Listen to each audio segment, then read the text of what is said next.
Morning. Jermaine Bass, my client, did not shoot his children.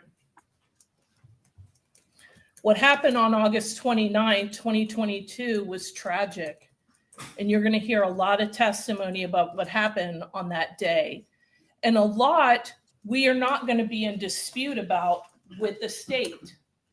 Where it happened, what time it happened, how many shots were fired, things of that nature. You're going to see that there's not a lot that we're going to be disputing about. But the most important part, we are. Who was responsible?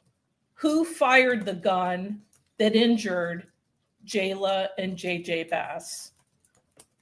You're going to hear the evidence because as the judge instructed you, what we say is not evidence. The evidence you're going to hear from the witness stand and from the exhibits in this case. And when you hear the evidence, pay close attention to the timeline of the events. When Shirley calls 911 and you're going to hear that call, she is not asking for police. She's asking for an ambulance. She's asking for medical help repeatedly, and you will hear it for yourself. Mr. Terry stood up here and said that he wants you to believe that it's an accident, but pay attention to what Shirley says as well about what happened. The 911 operator is continuously asking her, who fired the gun? Did somebody drive by? And pay attention to what her answers are close in time to the events. When police start their investigation, pay attention to who the police are able to talk to right away and who they have to wait to speak to.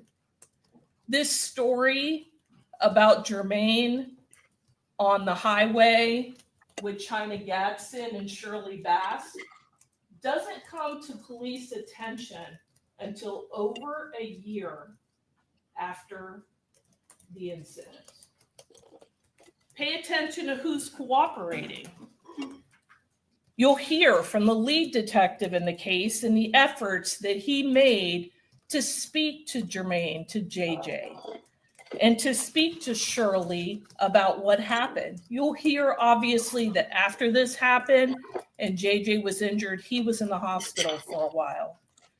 And then they made efforts to speak to him once he was released.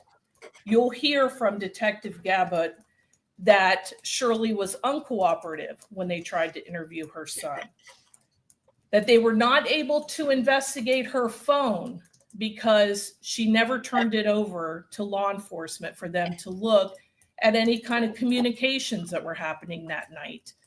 Shirley does not call 911 from her phone. She goes across, and the phone that she is using to dial 911 is Mr. Evans' phone, an across the street neighbor. You're going to hear that Detective Gabot had difficulty reaching out to Shirley, that they made efforts to interview JJ at the Mary Lee House. And the Mary Lee House is a location where law enforcement routinely interviews children because they're treated differently than an adult witness. And you'll hear that the first time they set it up, Shirley came, but then refused to let the interview happen. Then they tried again that afternoon, and you'll hear that JJ was disruptive, that he refused, that he walked away, and he didn't talk to them. They tried to set it up again on a later date, and he did not appear. Finally, detectives had to serve Shirley with an investigative subpoena. They tried to get her to cooperate voluntarily, but then they were trying to force it. An investigative subpoena is not an invitation, it's a demand. So she brings him in.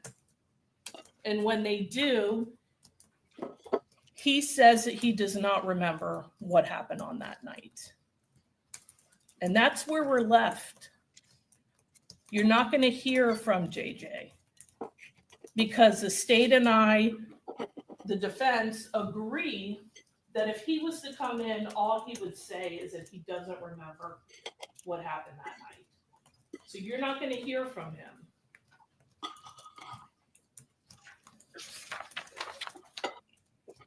My client was cooperative with law enforcement. You're going to see how he brings his son down from the bedroom after his son is injured and is waiting downstairs while Shirley goes and calls 911 to get an ambulance to help him.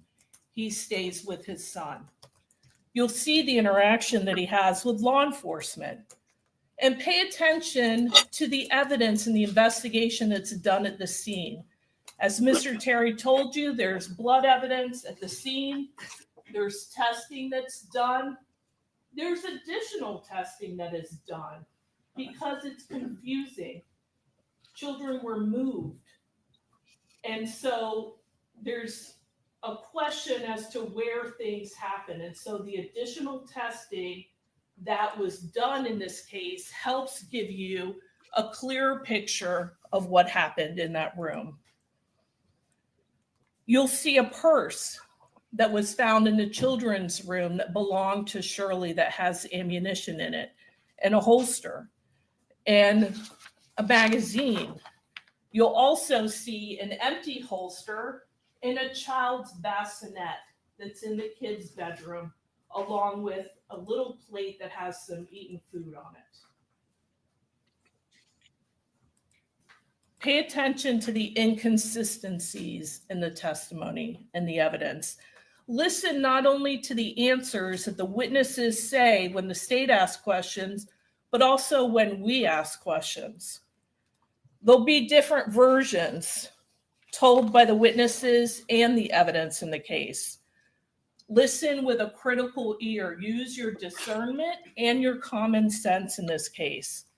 Pay attention to where everyone is when shots are fired, what they saw and what they heard. The gun that was recovered in the master bedroom and the dresser, the testing that was done on the scene. And as the state told you, you're going to hear that not only was Jermaine, my client's DNA on the gun, but JJ's gun. And pay attention to why that area is swabbed. There's different areas that are swabbed, and the grip and the trigger are swabbed to determine who's handling the gun. That's why those areas are swabbed. And JJ's DNA is on that gun. In the end, you're going to have more questions in this case than answers.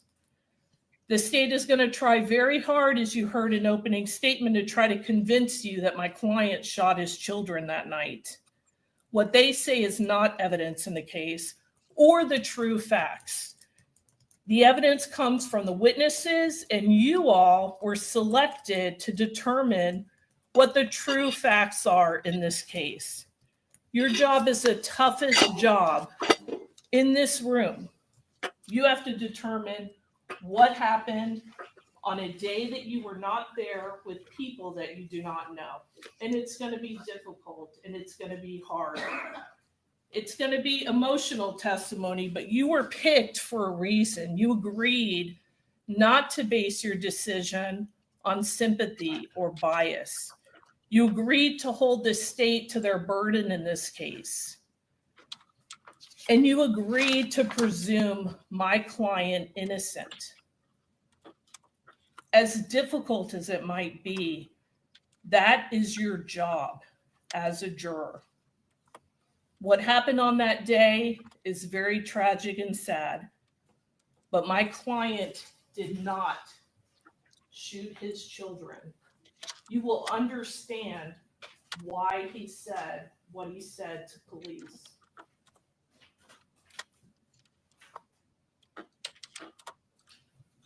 At the end of the case, after listening to all the evidence and the law, you will agree and find Jermaine Bass not guilty.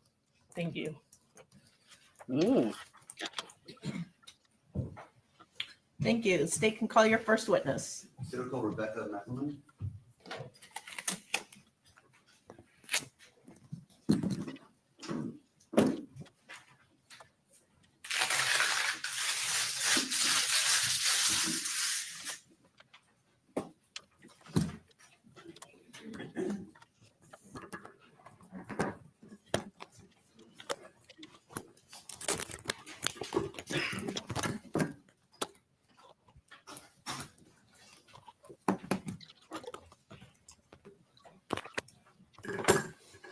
Raise your right hand. Do you solemnly swear or affirm that the testimony that you're about to give in this cause will be the truth, the whole truth, and nothing but the truth? I do. Thank you. Step this way.